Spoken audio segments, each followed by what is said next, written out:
everyone, and welcome to Nerd News, where we talk about games, movies, shows, comics, trailers, and sports. So whether you want to fall asleep or get updated on your weekly nerd news, we welcome you.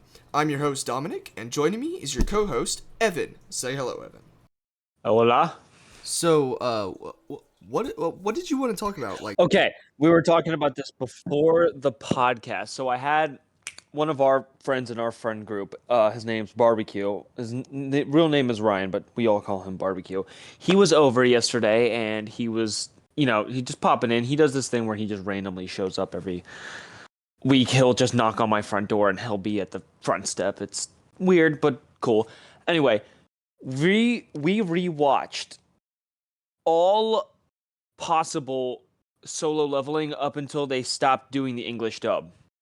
And can I tell you that it might be my favorite show of all time. And I want everyone to know in this podcast that I am not an anime guy at all. I am which is a wild one to throw me. Well, technically, if you want to be technical, it was Pokemon, technically, but that was as a child. But this is beating out all of my favorite childhood shows. Solo leveling it's tickled my funny bone in every single spot, and I'm sitting over here, and Barbecue's looking at me like, I cannot believe I got you to like anime, and I'm like, dude, this is one of my favorite shows ever. And then we're like. Me and him were pumping out all these episodes. We watched, I think, from 7 to 12:30, past midnight, almost 1 a.m. And it stopped, and I went from having a full grin on my face to then immediately dropping dead when the English episodes weren't out. And I'm like, just frustrated. I'm like, oh my god, I just love that. Everything about solo leveling is great, and if you don't like it, that's your problem. You have a problem, not me. It's your problem. Dude, I still need to watch season 2, so I still need to watch it. I haven't watched it. I'm waiting for all of the English to come out, because in my opinion, English sounds so much better. I love the voice actor of Sun Jin Woo. Oh my god. We were watching TikToks about him. Oh yeah, we watched the show. I follow him, and so. Oh my gosh, I rewatched, for any spoiler alert anime people. There's this really fantastic, amazing scene at the end of season 1 where it's essentially some stuff happens and he's just saying this line over and over again, like, arise. And he's just doing these really cool things. So I'm like, oh my god, I relived it for a second time and it still gives me a half chub, and it's so fantastic. Oh my god! He came out before that episode aired. He came out with a video of him different ways he would say it, and he was like, "Arise, upsies." Yeah, he showed me that video. Barbecue showed me that video, and one of them was erect, and I was like, if he would have said erect as his special word, would have been over. There was another one that I loved. He was screaming. He's like, "Arise, Egress! Arise, get up!" I fucking love it. Next thing, we gotta talk about the elephant in the room. And there is so much happening. So much is happening in the NBA right now. It's ridiculous. So the biggest thing we gotta talk about is the Luka trade from the Dallas Mavericks over to the Los Angeles Lakers. Yeah. What is your take on this trade? Let me crack my knuckles there, because real quick, I want to let everyone know in this podcast that I myself am a Celtics fan, and my buddy Evan here is a Warriors fan. So, Dub Nation.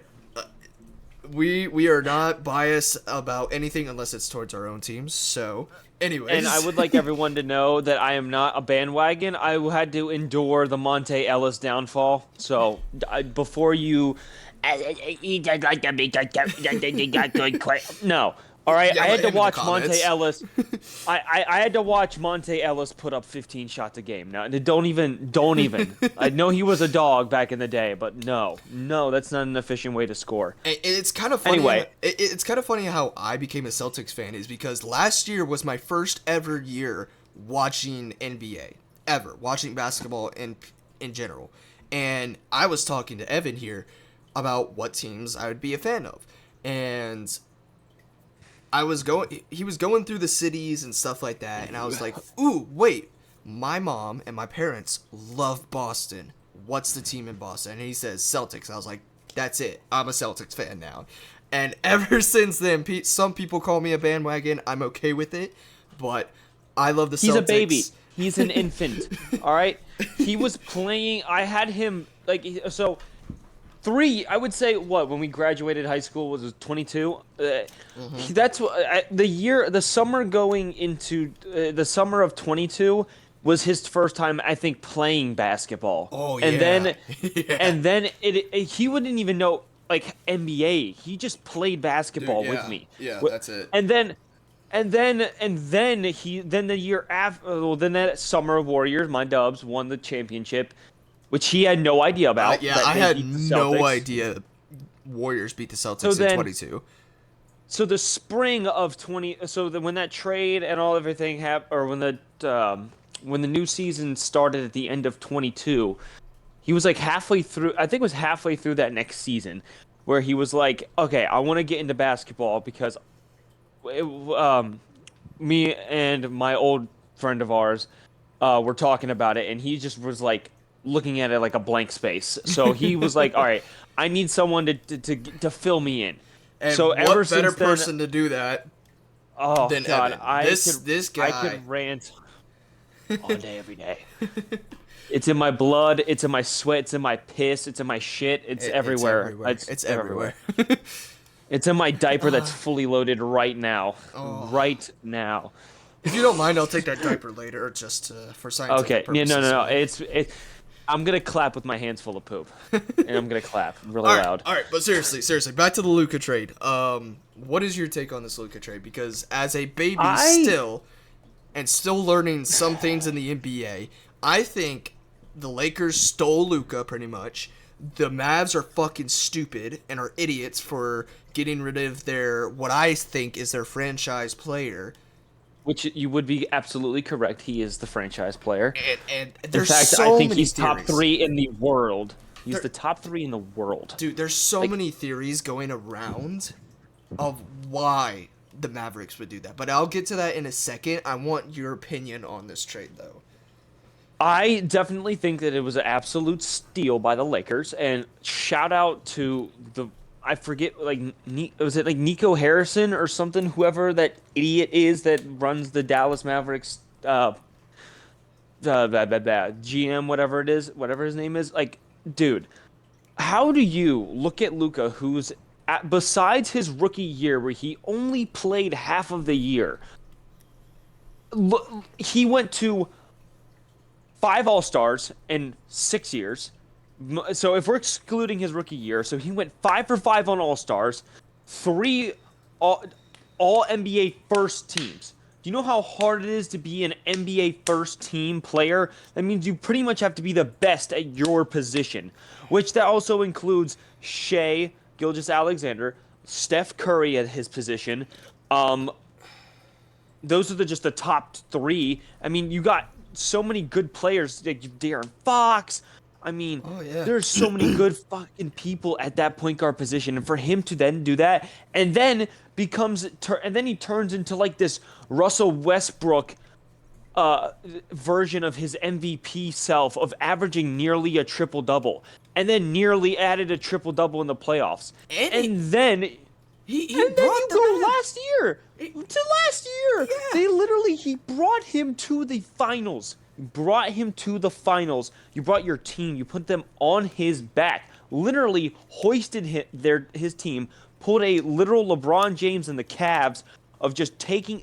Said, all right, everyone, hop on my back. I'm running as fast as I can to this finals.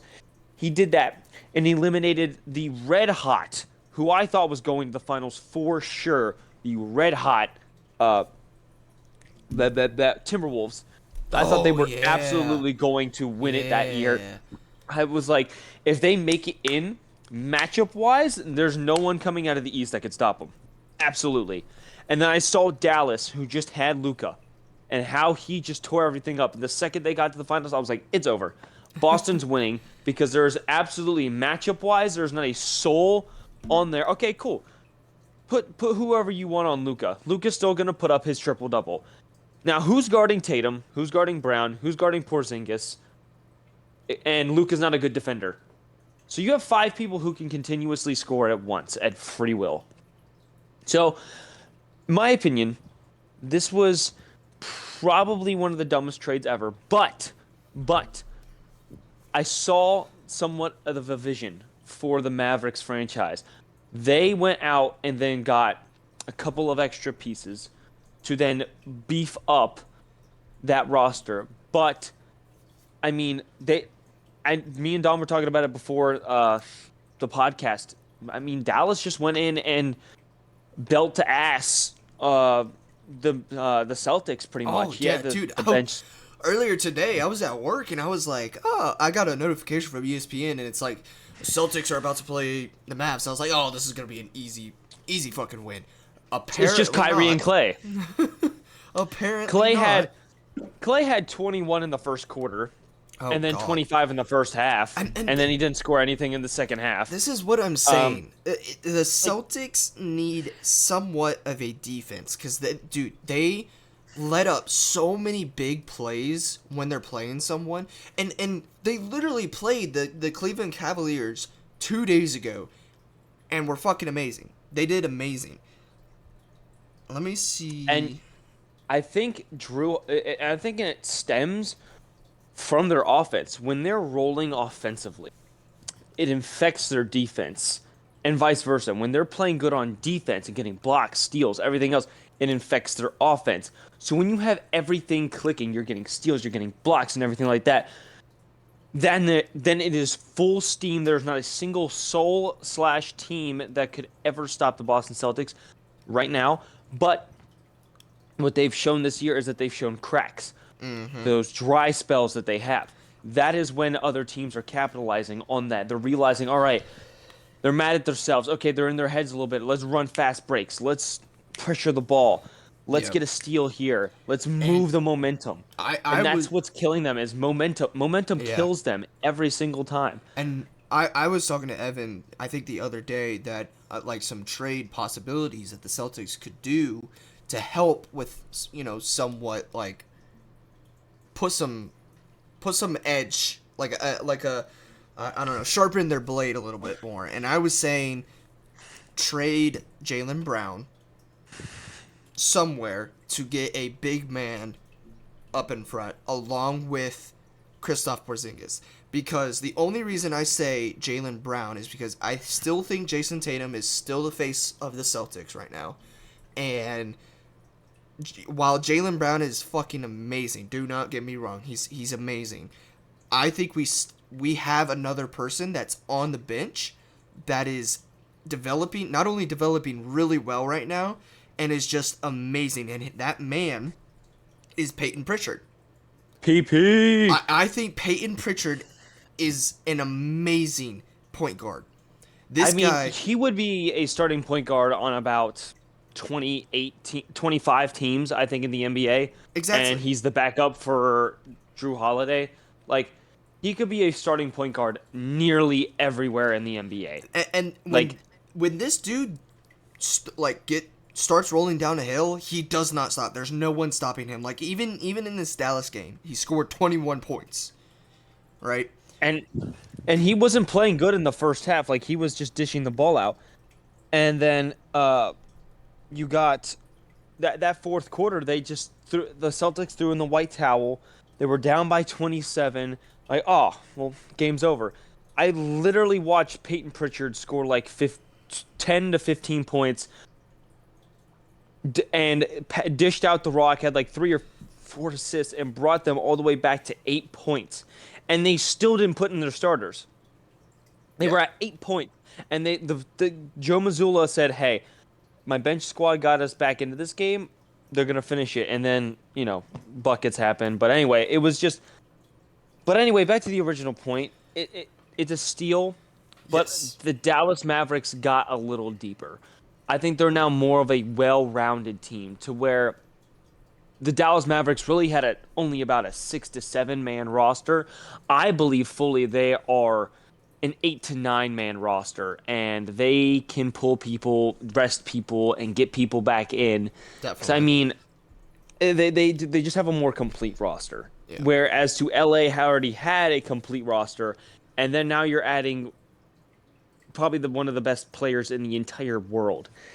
And it's crazy because then okay, that's taking a huge load off of LeBron, and True. now that's True. essentially saying LeBron can play essentially a Draymond Green role where he's just going to be dishing the rock out. He's going to be maybe 20 points a game, if that, and he's going to have like 12 to 13 assists a night Dude, where he's just going to pass, pass, pass. And Luka's going to either feed off of that or it's going to be vice versa where his points per game will go down, but his assist numbers will go up because he's around a more complete team yeah. than where he was in Dallas. I saw a That's video earlier today. Well, not earlier today, but I think it was yesterday, where LeBron got a triple double in his game, and he told the coach, he's like, "I'm out. I'm done. yeah, I'm done." literally. They were losing it was the New York Knicks and he pulled himself out of the game. Also, for anyone that's watching, it is February 7th. Uh Currently. trying- it's February 7th as of recording this video, and the Warriors are playing the Lakers. And the Warriors were down 17 at one point and now have climbed their way back, and Steph is finally looking like, never mind, he's just never I don't even know what to say about him. You guys are within 6 right now. Yeah, but Steph just oh God. 11 for 29, 5 of 16 from And 3. Steph Curry, all I see is Steph Curry misses 25-foot offensive rebound. Steph Curry. Steph Curry misses 26-foot 3-point. He's just not having a good season, and I think part of that is there's a clip or there's an Instagram picture out there that has him literally quadruple teamed before half court, and it says, "And you want to call this guy washed?" Like people Yeah. call him washed, but you do realize that he's literally the only player on that team, on my team, that can score efficiently or that is dangerous enough to add more. Yeah. And that is why, moving on to the next point Oh, of yes. Jimmy Butler to the Warriors, which I thought at first sounded pretty bad because I thought he was going to be this rough, tough Miami culture, bringing it into the Warriors where we already really have that with Draymond. And he comes in, and what I saw in that press conference earlier today was nothing but smiles, nothing but willing to let the system mold him. Not trying to put himself in the middle of the system, not trying to make himself the guy.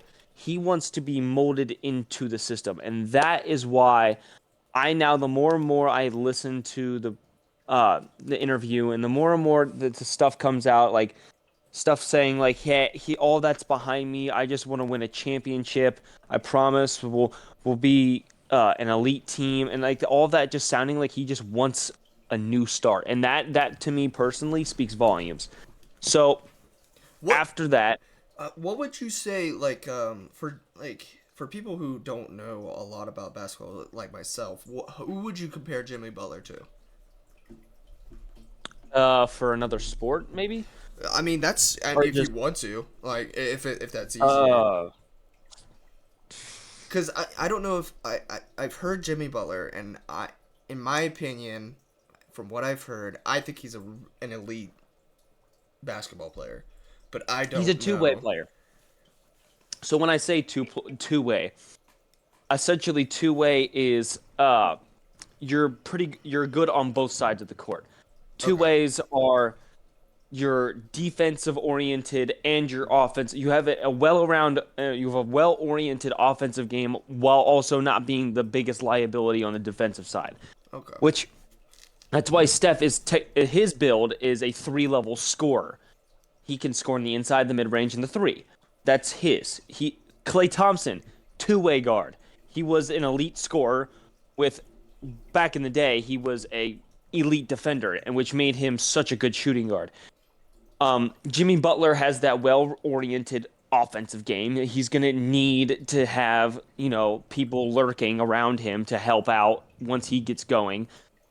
And then his defense also helps too. He gets a good amount of blocks and steals, and his on-ball defense is good. His off-ball defense is good. Yeah.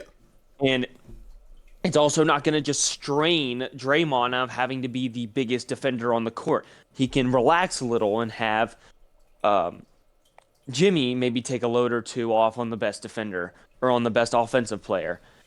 And I think he's just going to fit really well because I think all he wants to do is get a new start.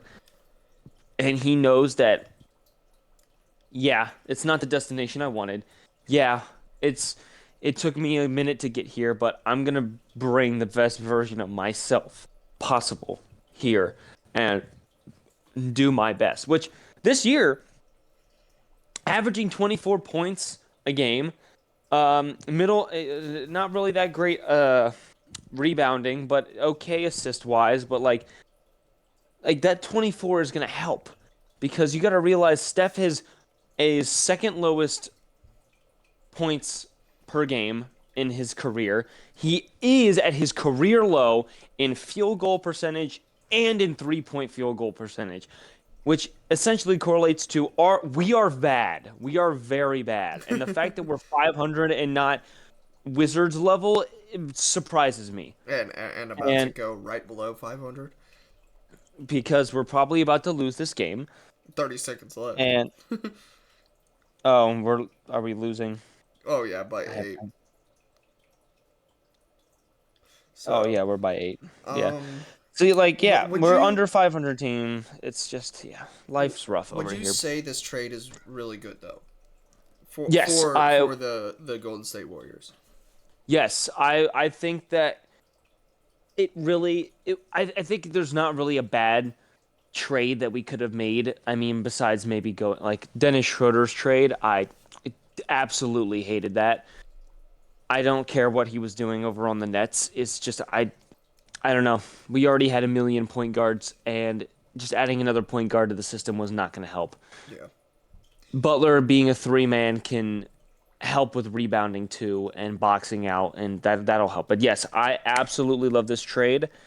I think that the worst scenario was us not doing anything, and we waited till the last 2 hours before we almost cooked the season away and did nothing with free agency. So I almost lost my mind and ripped all my hair out accordingly. But I this is a good trade. I like it. In my opinion as a Warriors fan, this is a good trade for us moving forward. I feel like we're going to start winning more games. Yeah. I think we'll scrape the play-in. I think our goal is the 6th seed, but we're definitely going to make the play-in.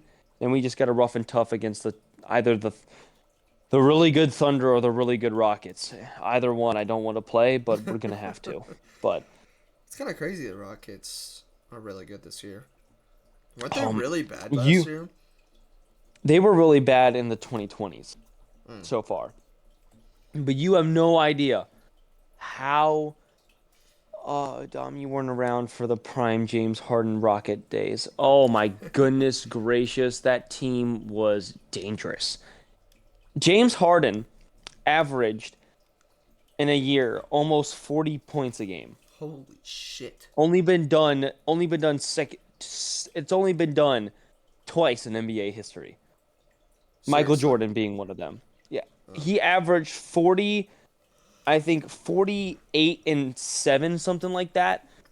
And at one point in the season, he was averaging 42 and was... There's a clip of Stephen A. I don't know if any of my ball knowers out there know this clip, but it's a Stephen A. clip where he's listing off James Harden's MVP caliber year. And it's like, he didn't have a single game under 33 points for like a month and a half. He went a month and a half of scoring 33 plus on over 50% field goal percentage. which is in an insane amount. This man had a decent team around him. Was this, and what I'll say, the reason why they never made any finals was my Warriors team, and it Really? was purely because it was what the situation I'll say with the Rockets back in the 2010s was the Rockets were the Bills to the Warriors, Mahomes and Chiefs. That is what I'll say. They get to that point in there that every year, every time they play them, it's like, oh, this is going to be a different time this year, and then they're out in six. Huh.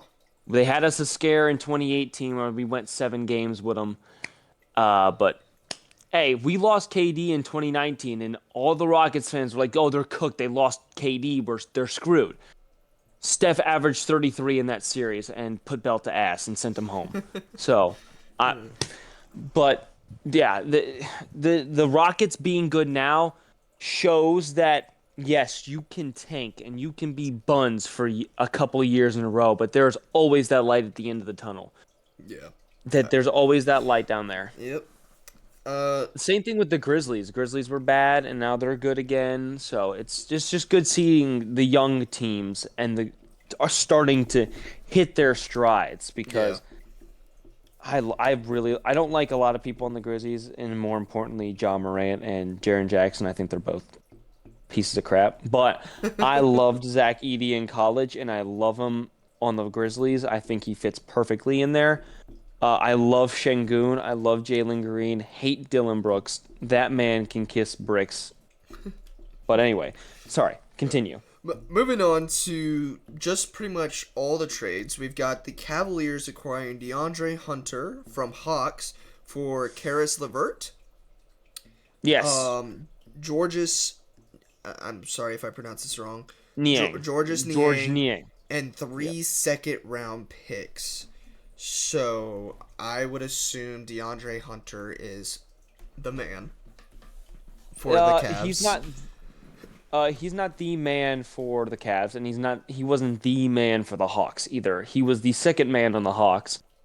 And what I'll say about DeAndre Hunter is he was good. He is a grown man. He's a vintage three. Like when I say Okay. vintage three, he's a vintage small forward. Okay. He's got and add a little bit of spicy 3-point range to that, but he will bully you inside. He will post you up. He will push you over. He will get rebounds, and he is just a nitty gritty guy that they absolutely needed on that Okay. Cavs team. Because besides Mobley and Allen, which they really don't run them both on this court at the same time, they are severely out rebounded as a team, that Okay. Cavs team. So going and getting a board chaser like he is, I think that was a fantastic pick, a fantastic pickup for the Cavs. I also like it for the Hawks because it adds a little bit of depth. George Niang is a 3-and-D guy. He's a little slower now, but he's a good three. He'll make threes on one side of the court and play a decent amount of defense too. Um, Okay. Karis LeVert, Karis LeVert back in the day on Indiana Pacers. Real ones know that man was a dog on the Pacers, and he had back-to-back leg injuries and pretty much ruined his ability to get high and dunk and his flashiness and his quick side to side. But he's turned into a really good 3-and-D guy. Like he plays decent defense and has the ability to shoot the three. So the Hawks are picking up defense, which they were lacking, and the Cavs picked up good rebounding, which they were lacking. So Yeah. An all I think that around those were pretty good all trade. around good trade. Everyone won there. Yeah. Pick wise, this picks or picks. You know that with how football goes, it's the same thing. It's picks or picks.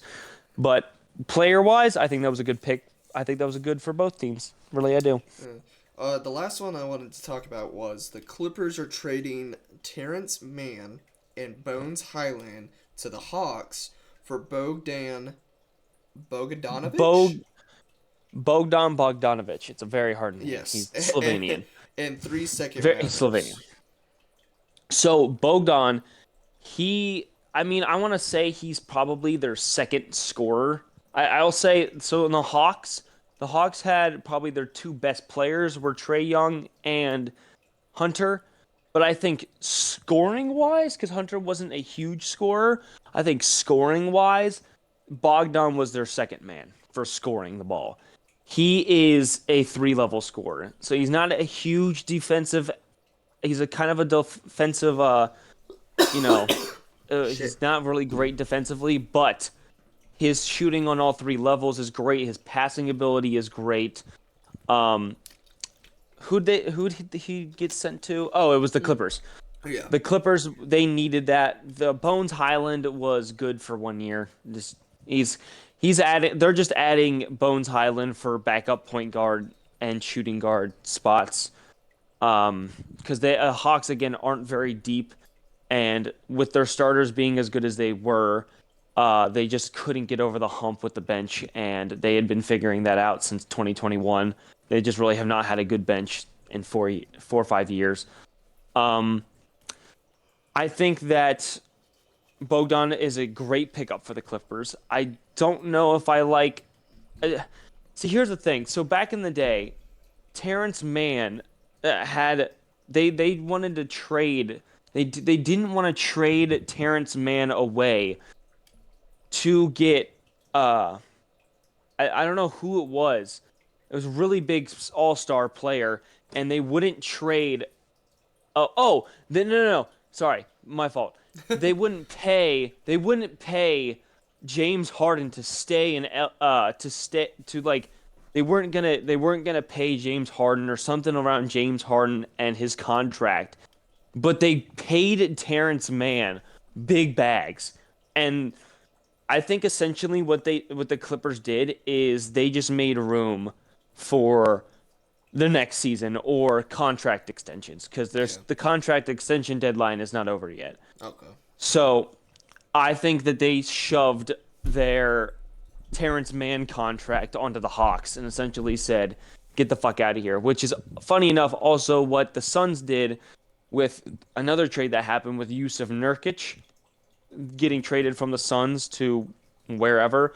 I don't remember where he got traded to, but essentially Yusuf Nurkic had like this 3 year, like $110 million deal, and this they were like, okay, he's been buns pretty much the 2 years we've had him, or the year and a half we've had him. So they essentially just dumped their contract off to whoever they traded him to.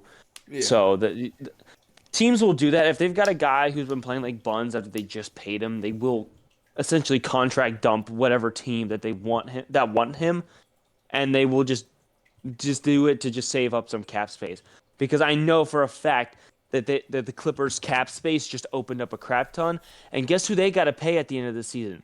They got to either pay James Harden, they got to pay Ivan Zubac, and they got to pay Kawhi Leonard. Which, funny enough, Kawhi Leonard has quietly been balling, averaging like 23, 24 on efficient 23, 24, like over 50% field goal percentage and a decent 3 ball at like 40 or something, Yeah.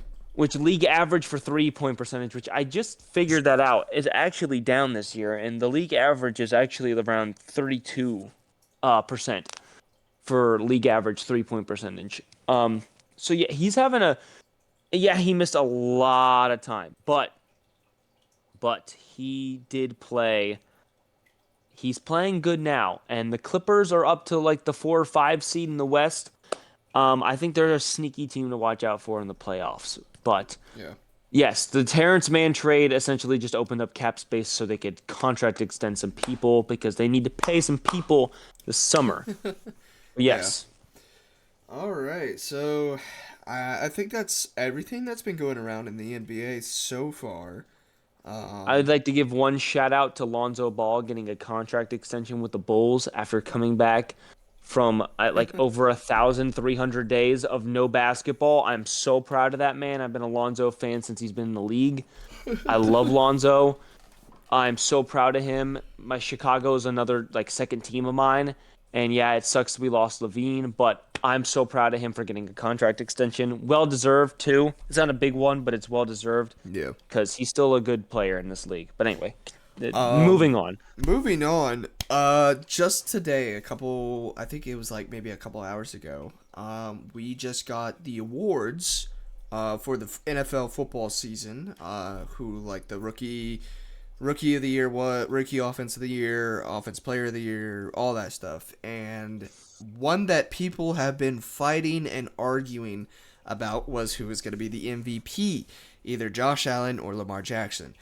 I saw both as really great QBs, and just a couple hours ago we got the MVP, and that was Josh Allen.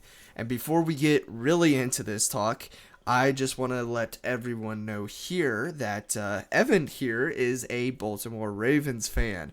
So I'm not over the divisional round. I'm not over it. So no one ask me. I'm not over it. I want to cry. I've been crying. I'm not over it. All dude, right? he's still not over week 1 when that Baltimore, I can't remember, who was it, Mark Andrews or Chiefs. No, it was Isaiah Likely's toe tap. Yeah, the toe tap, how that wasn't in bounds. So, we started off the season 0-2 and won 5 straight and put belt to ass to people, and then, I can't figure out my team sometimes, so I can't. I can't. But anyways, Josh Allen is now the MVP. He has been awarded the MVP for the first time ever, and he is the third Buffalo Bills player to ever acquire an MVP. Yes. So let me see if I can. Also, side note for everyone listening in, Dom is a Browns fan. Don't talk. I don't want to talk about it. I do not want to talk about it.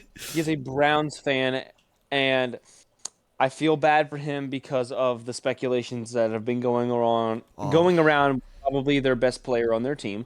But we have an MVP to talk about. Yes. But so we'll get to that in a second. Josh Allen had, other than the AFC Championship game, and I still think he didn't do too bad in the AFC Championship game, he was amazing all year. Just like Lamar Jackson, he was amazing. He had more interceptions than Lamar Jackson, I will admit. But this dude was able to run the ball, play make with the ball, pass the ball. He was just overall really amazing. And I personally, me as being a Browns fan, and I think my second and third team are the Bills and the Lions. I keep up with the Lions and the Bills a lot. And I love that Josh Allen finally got his MVP, but I would not have been mad if Lamar Jackson won MVP because he was absolutely amazing this year. And I told Dom this. I said I would not be mad either. Yes, do I want Lamar to win an MVP? Yes, but again, Josh again, and me and Dom keep arguing about this back and forth. But MVP is not just an individual. I know it says it's an individual award, but no one looks at it as an individual award. You're never going to see an MVP with a 500 team. You're never going to see an MVP with an under 500 team. You are only going to see an MVP who's around the best teams of that year. Agreed. The Bills had a better record. Bills had a better seeding, and when it came down to it most, whoever won that divisional round game was essentially going to win it. Yes. Because it has been such a close race all year. And again, do I think Lamar had...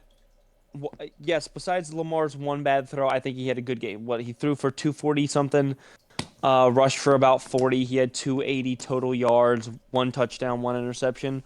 That's not a bad game. And Josh Allen had a good game too. But at the end of the day, it's not just an individual award at the end of the day when it's looked at in the broad view. And Lamar had less wins, more losses, and lost when it counted. So I think that gives you everything that you could possibly want to know about who should have won the MVP. Josh Allen won it when it mattered. Did he not make the Super Bowl again? Yes. But when it came down to the MVP, Lamar had the better year individually. Absolutely. But Josh Allen had a better year as a whole, as a broader spectrum. Yeah. And that's what I think won it. And yes, it sucks, me being a Ravens fan, not wanting wanting Lamar to win MVP, but I even before the divisional game, I really would not have been mad. I would not have been mad either way. You know, Yeah. it was a fantastic year by every single person who won it. I mean, you have Saquon Barkley almost breaking the rushing record. Uh, Sorry, and then you have Joe Burrow throwing the lights off of people. Like, yeah. if that team was in even the Ravens' standpoint, if the Ravens and Bengals had a different record, if Swift swapped records, I think Joe Burrow wins it easily, easily. Because that dude, And this dude again, it's not was about the an throwing leader. individual. It's not about an individual person, but Joe Burrow kind of makes if he advanced and he had really good, and he had a better record and everything, he would have he would have been put in the category that MVP was all about one person.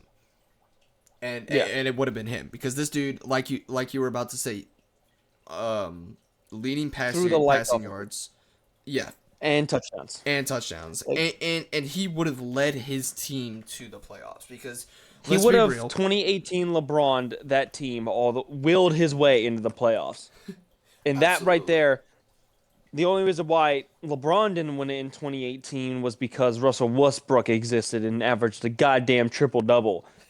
Like, motherfucker, holy shit, that is an insane thing to do. And averaged a 25 plus triple double. Like, yeah, that is insane. uh, But like, the Joe Burrow pretty much just put the team on his fucking back and said, "Hop on." Even the defense hop on because it's not like you're out there doing anything. what yeah, I was You're about like to say, well, 90-year-olds. their fucking defense were pretty much blind. If we have How are you gonna put up 30 something points and allow and your defense allow more? it's insane. It's actually insane. If I was Joe Burrow, I'd be so frustrated. I'd segregate the locker room on offense and defense. Say, don't talk to me, defense. Get the fuck out of my face, bro. Not until you actually start playing. Don't talk to me. For real, bro. I'm Even doing. when He's doing everything possible to be able to give the Bengals a win in any situation, and their defense was doing shit. yeah, absolutely. But again, then you have Lamar with his great year, and then you have Josh Allen with his great year. Literally everyone had like this is probably one of the most insane MVP class that we have had. I think Yes. in a very long time. Like Side note, like I just want to say that Saquon Barkley actually won Offense Player of the Year. So, yes. like, it, I, it says right here, he became the ninth player to reach 2,000 rushing yards and finished just 100 yards shy of Eric Dickerson for the single most rushing yards in a season. And when's the last time we've seen a rookie, not a rookie, a running back win Offense Player of the Year? Usually it's some wide A wide receiver receiver. Yes. or quarterback. So I thought that was very, very much like that was a win for me. And by the way, real quick side note, I hate both teams that are in the Super Bowl, but I hope oh shit. I hope the Eagles win just because I want Saquon Barkley to have a ring. Yes. Agreed. So And and you know what's crazy? I just looked up the voting numbers. Josh Allen had 383 total votes. Lamar Jackson had 362. Like oh that is damn near oh fucking close. dude. Like And that just that's what I'm saying. Like that's shows how how close. close this battle was. Like it's insane. Like it's actually insane how great of a fucking thing this was. Yeah. Moving Just I love on it. to my Browns. A lot of stuff is happening in Cleveland right now, as in with the Browns, football, NFL. Um, so here recently, maybe about a week ago or earlier this week, Myles Garrett posted on his Twitter, on X or Instagram, one of the two, I can't remember, of pretty much him requesting a trade from the Cleveland Browns. Now, what do I have to say on this? I do not blame the guy. I absolutely do not blame him at all. I think he has every right to request a trade because he wants to start winning games. He wants to go to a Super Bowl. And obviously the Browns have done nothing about it. Ever since the Deshaun Watson trade, it has all gone downhill. Right? And yes, we made the playoffs last year. But like we got butt fucked by Texans and CJ Stroud. So it's just I don't blame the guy. There's a couple things going around though that I really don't like, and it's Myles Garrett is doing this like TV thing where he's going around to different channels and talking and doing interviews. And some of the things he's saying is, you know, that Cleveland will always be Cleveland. Quote unquote, that's what he's saying. And he's pretty much saying that Cleveland will always be bad. There's no shot in history in the future that Cleveland will ever be good. And that's something that I hate a lot and I'm very mad about because that pulls players in the NFL and even in college right now that are going to get into the draft not want to be a part of the Cleveland Browns. Right? And I know Cleveland has sucked and stuff like that, but there has been some signs of hope and seeing the light at the end of the tunnel. And in my opinion, and even David Njoku, bless his heart, he's probably one of my favorite players on Cleveland Browns. The only thing we're really missing is a QB. For the past, what was it? When did Baker Mayfield leave? In 2020, was it? 21. 21? The 20 off season going into 21. Okay, so for 5 years, and I wouldn't say, I still think Baker Mayfield was an amazing quarterback. He had his off days, which I didn't like. For 5 years, we've been dealing with, and even before Baker Mayfield, we've been dealing with this QB position. We've never really had an amazing QB. I think, what was his name? I can't remember the last QB we had that was like amazing. But honestly, if you put any QB, you put a good QB and develop them well, I think on paper the Cleveland Browns can make it to the playoffs damn near every year. And I don't know. Will we trade Myles Garrett? I don't think we will. I think he will stay for another year, or at least that's cope. That's me coping, and I hope he does stay another year because right now he still has 2 more years in his contract. So and we really don't need to trade him. If we did trade him, I don't even know what I want. In my opinion, maybe. I mean, a QB would be nice. Definitely. I think if you're blowing it up with Myles Garrett, you got to blow it up everywhere, and I think all you is draft capital. Yeah. Fully, just tear it all down. Get rid of everyone over the age of 25. Just pump everyone out, and just go young, and just get pick. First or second round, multiple of them. Just gut the whole system. Yeah, and that leads into my other topic that I wanted to talk about, and is we're about to get really into this, because I know Evan's take on this, but what I was telling him earlier as I was driving home from work is what I want to see the Cleveland Browns do is if we do get rid of Myles Garrett, I want another edge rusher. Or at least another edge rusher or an offensive line. Like a really good O lineman, right? And I was saying in the first round, either take a really good O line guy or the guy from Ohio State. I forgot his name. Let me edge rusher for Ohio State. It's Jack Sawyer. Jack Sawyer. Thank you. Draft Jack You're Sawyer. welcome, Ohio State fan. Draft Jack Sawyer or a really good O lineman, and in the 5th or 6th round,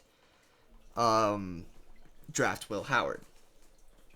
And I was telling Evan that, in my opinion, I feel like Will Howard will be that Baker Mayfield. At first he's going to have these games that he's like, whoa, what is this guy? He's out of nowhere, fucking amazing. Pull the Tom Brady card out, and then he'll be terrible in all these other games. But I think the development, if we can develop him correctly, which may not happen, it's Cleveland. I think Will Howard would be pretty legit in Cleveland.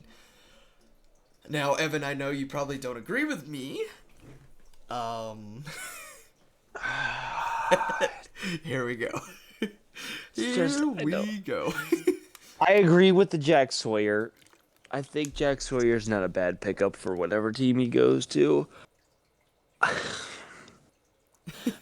It's my same thing with Brock. It's the same argument people have with Brock Purdy.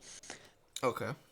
No shit, he's gonna look good when he's got all that firepower. It's when he doesn't, is what he's gonna do when he has a Browns level wide receiver core. Okay. I will say something. Will Howard is a runner. This dude will fucking truck you. All right. Exactly. So we got to put that in the picture as well. Yes. But it's just, do you have the right offensive scheme to help him get his strengths out on the field? And two, and he'll argue me with this, I just don't think he's that legit of a thrower. Like he's made some great throws, but like his throwing just seemed like that national championship game, he was outstanding, and I gave him props. Like he looked like an NFL ready quarterback. But again, you're throwing it to the best freshman and best offensive weapon probably in all of college football. Yes. On one side of the ball, and then probably one of the most experienced players in college football on the other, Ibuka, and then probably the best running back duo in all of college football too, with probably a top 5 line too in college football. Like, he's surrounded by good at Ohio State. I agree. Surrounded. I agree. But you know who doesn't have a good line? The Browns. So when Browns. he's running for his absolute life in that backfield, and he can't get into a groove, he can't find that all right, I feel the game slowing down for me and everything's going to feel different. When he can't find that, and it shows, and it showed that with the Michigan game. It showed his nerves. It showed that, oh, this is a big game. All right, this is my first big game, essentially his first big game, and the nerves got to him, and he looked awful. Yeah, and that's how I think his first NFL year is gonna go. I think it's just gonna be a lot of nerves. He's not gonna be comfortable. He's gonna be scrambling a lot if he goes to the Browns. Then it's gonna come to a mental game of, can I recover from this first year? Can I move past that horrendous year I probably just had? Can I move by it? And can I put my trust back into my offense and my offensive coordinator and my offensive scheme to become a better quarterback? Or am I going to get stuck in this perpetual loop of, am I going to die on this next play because I have 4 300-pound dudes running at me at full speed because my lineman decided to play patty cake on that last play?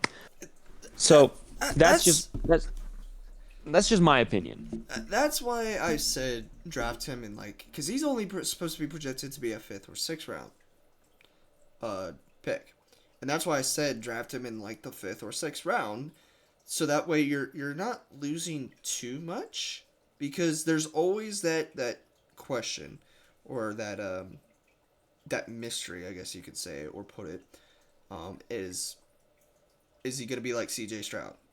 Is he gonna ball out his first year, or is he just gonna crumble under the pressure? Right. So Yeah. there's a lot of things the Cleveland Browns need to do in this offseason, and they need to pull off a masterclass of a trade.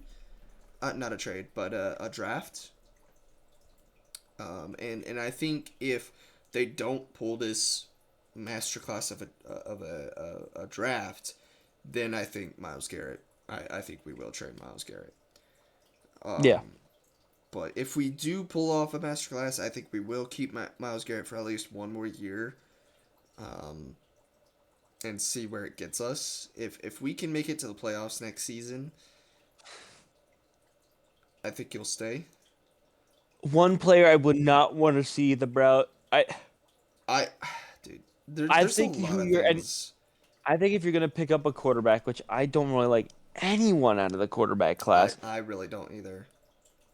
but if you're gonna pick one person, I think Cam Ward is probably the most all around in the pocket and scrambler type out of the draft class. I may get hate for this, but I really don't care. Shador Sanders is a bust, and I think that anywhere that he goes, he doesn't have an arm. He doesn't have a strong arm. He has an accurate one, but not a strong one. I watched this dude throw up a Hail Mary from the 50-yard line, and it was still 5 yards short of the back of the end zone where it's supposed to be. Like, he doesn't have an And arm. I will agree. I do not want Shador Sanders. I I don't really think don't. a lot of people want. I don't think a lot of people want him, I and I feel think like he's gonna drag his father to wherever he wants, and then yeah, it's gonna be daddy football, and I hate that. yeah, So that's just my opinion. yeah. And there's just a lot of stuff that Cleveland really needs to do, or has really need to do. Like there's shit that has been needed to be done since day one, and it still hasn't happened. Honestly, I think Nick Chubb is I think he needs to go, and I think you yeah. need to do something for him. It's It's something that bad. I do not want to admit because I love Nick Chubb. I love him so much, but I think with him coming back from his what was it, his ACL, MCL, everything tear, um, and then coming back barely doing anything, and then spraining his ankle, and then being out for the rest of the season again. Um, He's turning glass, and when yeah, a running back starts to turn glass, you need to move on from him quick, which sucks because I like him too, yeah, and but it's it's so just not hard. working out anymore. It's so hard for me to admit and to come to terms with because I see Derrick Henry, who's older than Nick Chubb, may I remind you, and he's Yes. fucking balling out in Baltimore, right? Yep. And I don't know whether to tell myself it's just this year, it's just that tear that that injury that he had just fucked him up, but he'll be back, or if it's just him getting to his old age, if old age is getting to him. So I don't know. We'll see what happens, I guess. Whether we do decide to keep him or to let him go. So if we do let him go, I don't know who would replace him. To be honest, I guess one of the running backs from Ohio State would be nice. I You think. need to know there's other colleges that aren't Ohio State. Running back name off the top of my head that Ashton would fit Denty. literally anywhere. Ashton Genty. Another one, Scatabo. Scatabo is like a Christian McCaffrey. He's great off the pass too, Hmm. which which I think would help any young quarterback, either first or second year or third year, would help anyone at that quarterback. And you know where I would like to see him go is Tennessee. If he goes to Tennessee, that dump off pass that Will Levis will sometimes have to make Yeah. will, If Will Levis is still there. if he's still there. But like the quarterbacks, when they'll go to their first or even their second read, and if not, they'll go straight for the dump down. Yeah. Imagine having a guy like Christian McCaffrey as your dump down. Like that's what makes it so special. You're still gonna get 5 to 7 yards out of it, if not more, because he's gonna make a move around and get free. That's what Scatabo is. Scatabo is gonna do that bump shed block and then gonna roll out to the sides or right in the middle of the field and catch a good pass because he's Yeah. got good hands. Yeah. He's not that Esh and Genty type where just choo choo, get the fuck out of my way. But Yeah. yeah, Uh, I think that Scatterbo will fit into any system anywhere, and I think he's going to be fantastic. yeah. I think Ashton Genty will be great in certain places that actually has a decent O line, but I think Scatterbo will excel everywhere because he's also could catch the ball on the run and he can run the ball. So and he can pass the ball apparently because he threw a touchdown against Texas. So he's an all around great athlete. Yeah. So I like Um, Scatterbo. my next point, I do want to kind of move quick through this next point, is we just got a notification that Ryan Day, the head coach of Ohio State, is just got a contract extension. Mm-hmm. It is fucking massive, by the way. Um, you know what else is massive?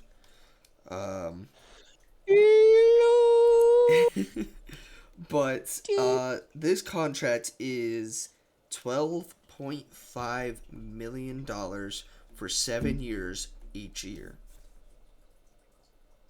Mm. That's around 88 million, something like Yeah. that. $88 million. Um, what do I think as an Ohio State fan? What do I think about this? I think it's good, but I'm still a little worried because us Ohio State fans, yes, winning a national championship is fucking amazing. I I loved every second of watching that game against Notre Dame. Um, my only question and my only problem that I think a lot of Ohio State fans have is Ryan Day going to step up and actually beat Michigan? Because Ryan Day has not beaten Michigan at all yet. He's Yep. since he's been in Ohio State for 4 years, I think. He has not beaten Michigan.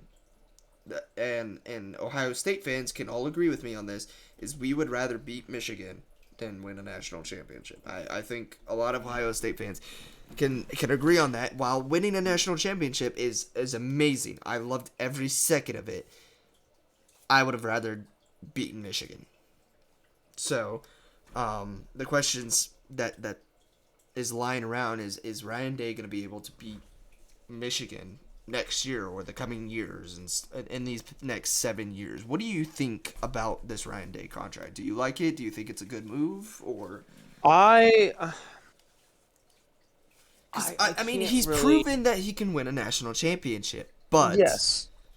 Yeah, I think at the end of the day, what other people are gonna think,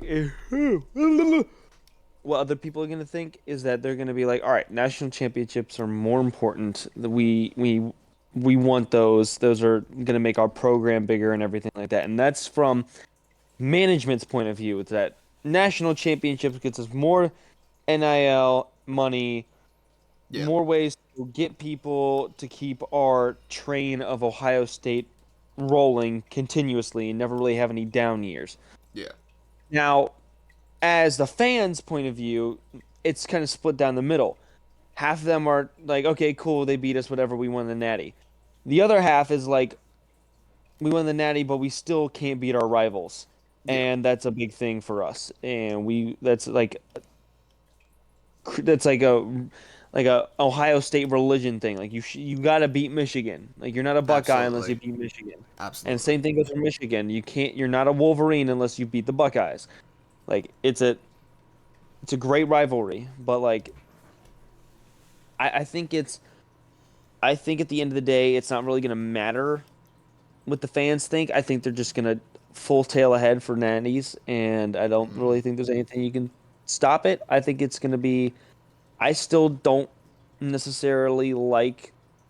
I don't hate it, but I don't like it either. Yeah. I don't think the Oregon game was completely his fault, Yeah. but I like it. At the end of the day, I think it's good for Ryan Day. I think it's good for the program.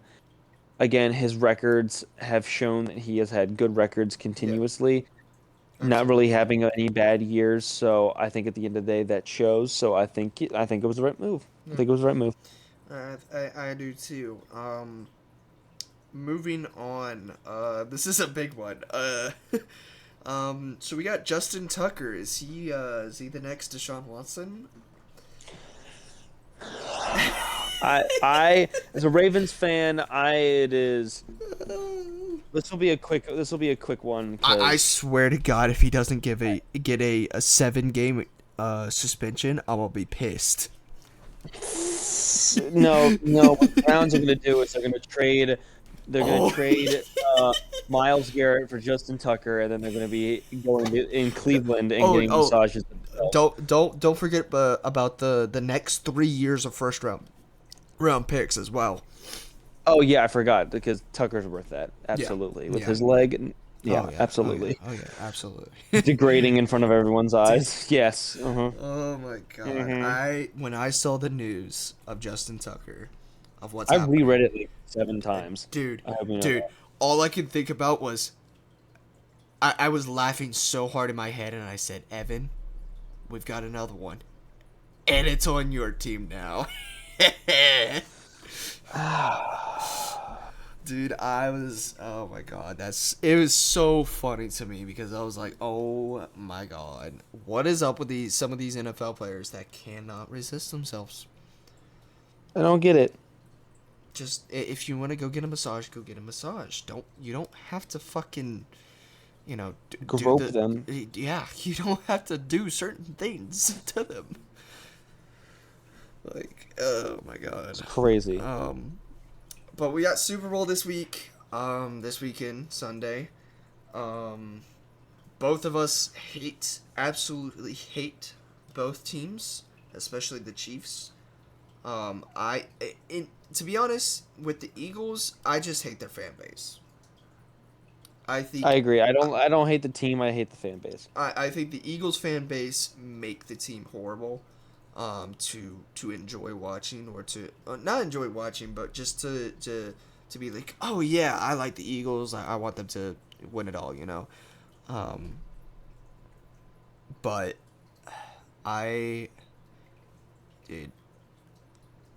In my opinion, I'm hoping the Eagles win because I want Saquon Barkley to win and get a ring finally after all those years in New York. Yep. So, and I really don't want to see the Chiefs get another one.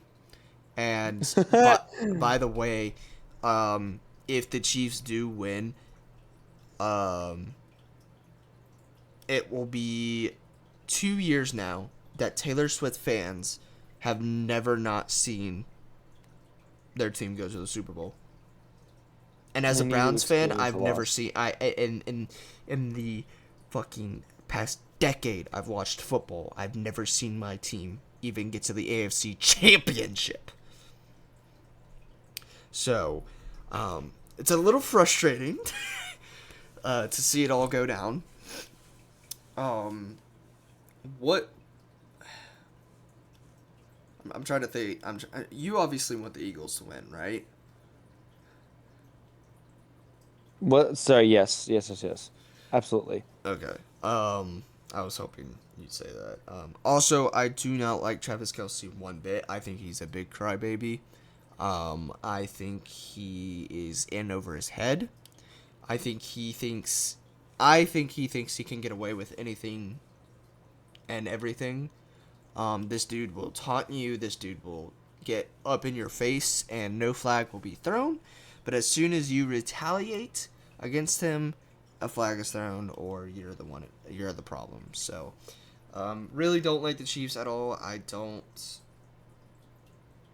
I don't want to see a 3P. And I think a lot of people will argue that, oh, well, Tom Brady and the Patriots won all these Super Bowls and blah, blah, blah, blah, blah. It's just the Chiefs' turn to do it now. And my answer to that is Tom Brady, while he was very frustrating to watch and play against, you cannot deny this dude was. You cannot deny the respect for Tom Brady, right? And the Patriots during that dynasty, they were just a dominant team. They won games by punching you in the face and then doing it over again.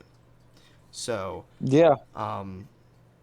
The Chiefs, there's just so much controversy of the refs and all this other shit. And do I kind of believe that the refs are playing some kind of game?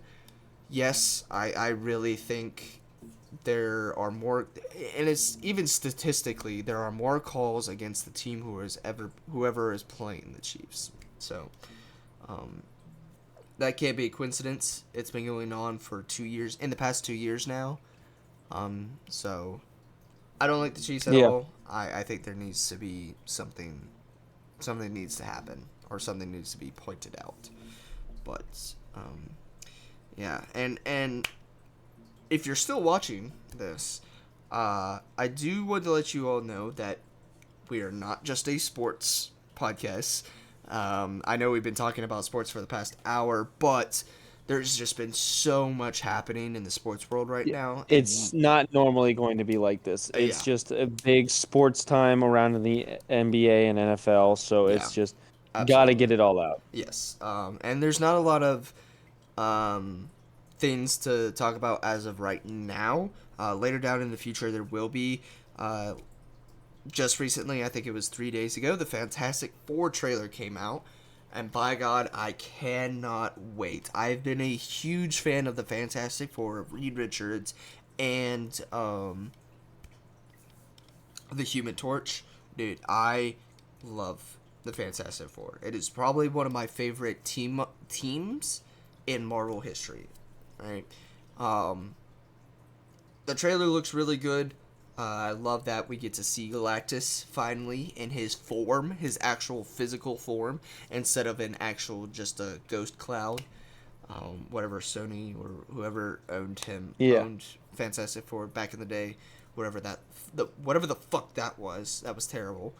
There's a lot of theories going around. One of my favorite theories so far is that at the beginning of the movie they're gonna show the Fantastic Four accidentally jumping into another universe where Galactus is. Because in the comics right now, there's only one Galactus in all universes.